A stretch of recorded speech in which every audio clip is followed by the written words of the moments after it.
Hey, what's going on, guys? So, I want to chat to you a little bit about something that has been popping up quite a bit lately when I'm dealing with clients, or whether I'm teaching on lectures, whatever it is that I'm doing. For some reason, the last 2 months, this has been popping up quite a bit, and it's the concept that strategy is always going to get you a greater return than efficiency over the long term. And what I mean by this is, if we actually look at what the two are and the difference, well, strategy is I guess the bird's eye view of how we plan to grow our company long term. So some people choose e-commerce, some people choose courses, some people choose coaching, and this does revert back to whether or not you're trying to achieve growth in your business or autonomy, and how you choose to actually achieve that growth. And some companies will create a timeline where they go through all of these business models within a particular sequence to gain that growth and gain competitive advantage. Now, efficiency really talks about how efficient can we make our processes so that we end up, it ends up costing us less to produce our product or service. And although being efficient in business is extremely important, to sustain long-term success, you have to have an effective strategy in place and be able to execute that strategy well. Now, one of the biggest mistakes that I see people make is due to it's almost instinctual in humans to think rationally, and when we think rationally, we think efficiency. And although it is, as I said, it's important to be efficient, the biggest mistake I see people make is that because they have a lack of strategy in general, like they don't really know how they plan to grow their business, and then that's usually underpinned by a lack of business acumen in a sense. No business knowledge, no understanding of business principles. They revert back to efficiency. How can we, efficiency is my biggest problem, and I want to use efficiency. And I believe efficiency is what's going to get me the best return on investment. Now, the efficiency debate is usually one that is not correct, and I want to explain why. Because over time, you have to understand that efficiency gets diminishing returns. As a system becomes more efficient, the difficulty of becoming more efficient increases. And basically what this means, right, is if we think about this on just in layman's terms, increasing my efficiency by say 10% 6 months ago, and then trying to repeat those actions to get me another 10% increase in efficiency today, it's just not going to happen. For me to get 10% today, I have to, we have to almost, that compounds in a sense in terms of the difficulty and the actions and behaviors necessary to actually get that increase in efficiency. So over time, it actually becomes harder to get more efficient. And the reality is that efficiency is not authentic in a sense.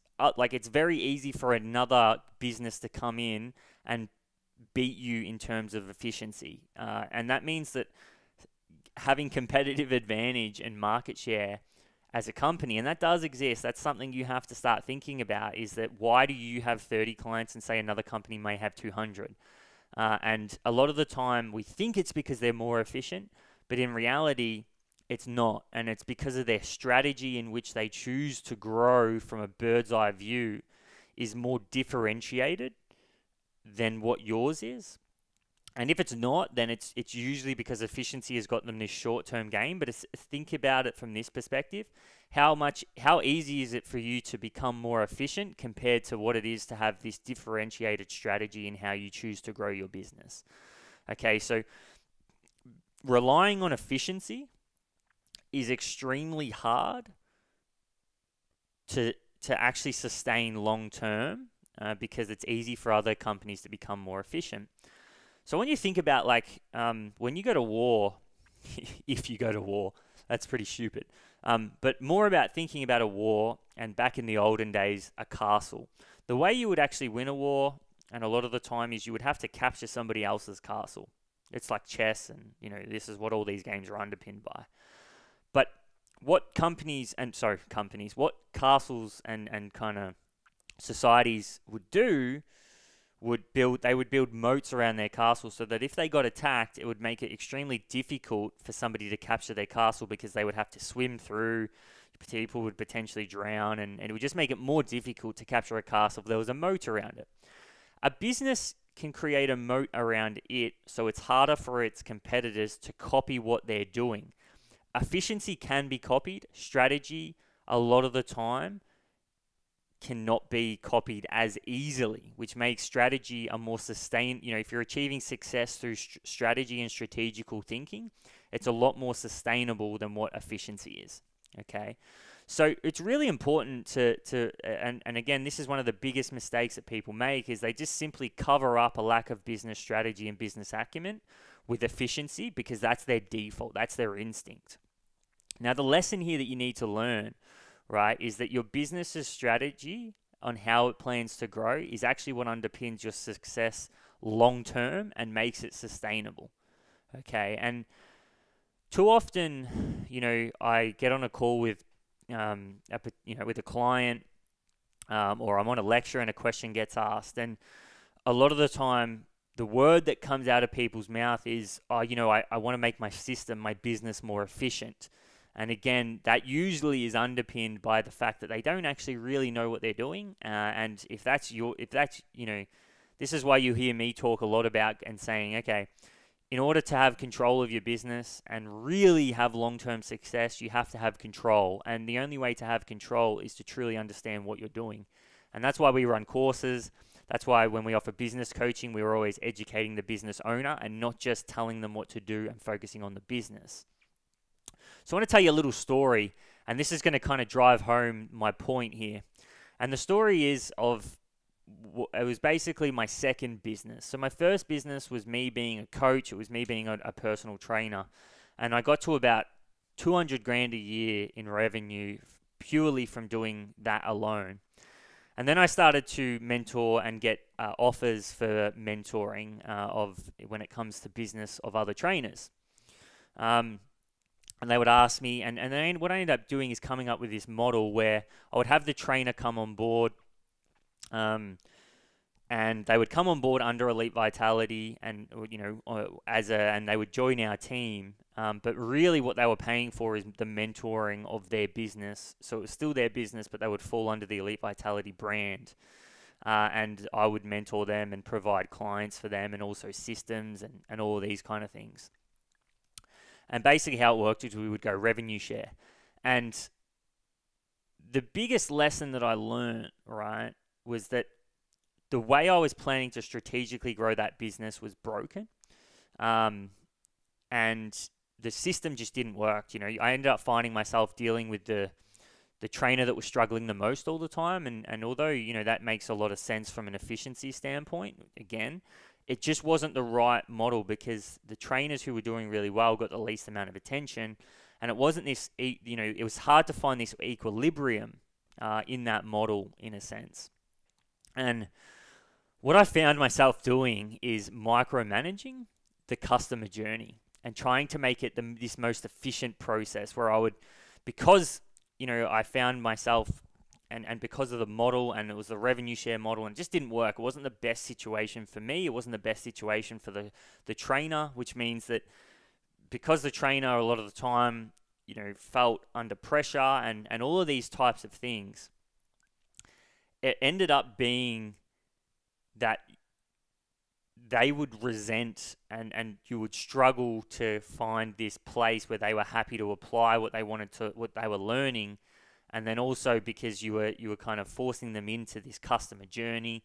And then I reverted back to efficiency, because the strategy, I didn't, first of all, I struggled to see what the long-term strategy was and how it was going to work. And I didn't really, I lacked, when I first started that model and when I built it up, I'm nowhere near the business owner that I am now, and have the knowledge and wisdom from making mistakes that I have now. And so I just reverted back to efficiency. I'm like, how can I make the customer journey so efficient? So that was me. We would have a sign up. when the sign up would happen, they would get, an email sequence that literally mapped out everything they possibly could. I tried to tell the coaches what to do and exactly what they had to say and all of this kind of stuff. And, in the end, I was relying on efficiency because there was a lack of strategy and a lack of business acumen there in terms of understanding what truly underpinned sustainable success. And there was a few other companies at the time that were doing this as well. And, in all honesty, their model, they were probably, we had a really big jump and kind of really a great amount of success early on. But as time went by, because we were relying on efficiency, other companies would, they were really chirping at our heels and really catching us, and to the point where they even started to overtake us.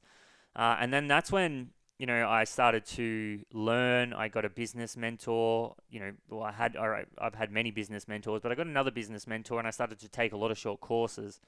And those short courses opened my eyes to strategy, and really the strategy in which I chose to grow my business just wasn't working. And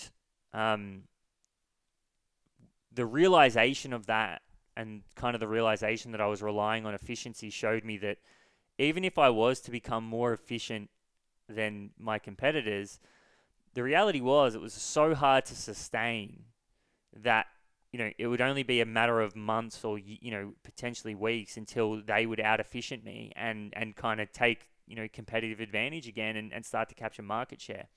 And that's when I really started to change the way I did things, and we kind of went with a fixed fee model and creating like a program that delivers education and business coaching all in one for a fixed fee.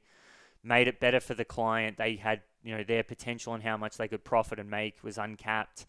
We weren't taking a percentage, and we weren't relying on giving them a customer journey, instead trying to teach them how to create their own, something authentic to them.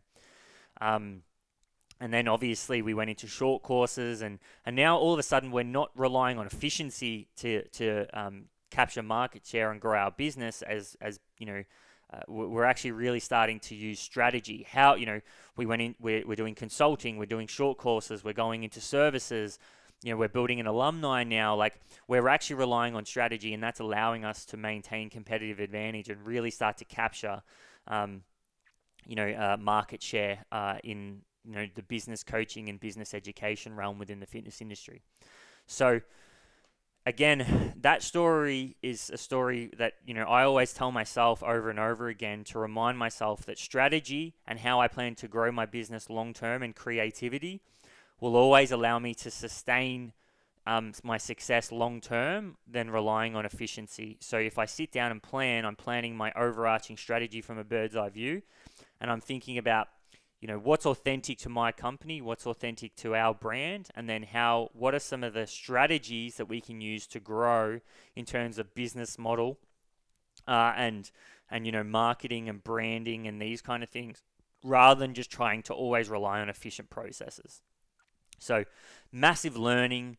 Always remember that strategy allows for more sustainable success long term, and that means a greater return than efficiency will ever get you.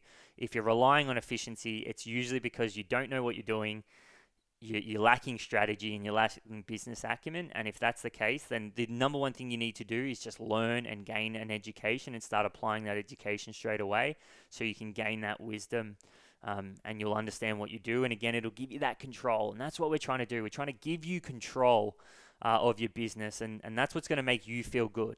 At the end of the day, what you're looking for in business is a feeling. And what's going to make you feel good is like feeling like you have control. When you feel like you don't have control, you start to stress, you start to panic. And then that's when you'll revert back to efficiency, when inevitably it might get you some small returns in the short term, but long term, it's just not going to work. It's not going to allow you to sustain your success. Another weekly micro lesson, guys. If you're enjoying these, make sure you forward them to your friends. Make sure you subscribe to our YouTube channel, our podcasts, and also check out our upcoming courses and intakes for the Business Mastery Program. If you do want to take that next step and start learning and start taking control of your future and building wealth, building your business, and more importantly, building character as well. Hope you enjoyed it, guys, and would love some feedback from you as well. Big love.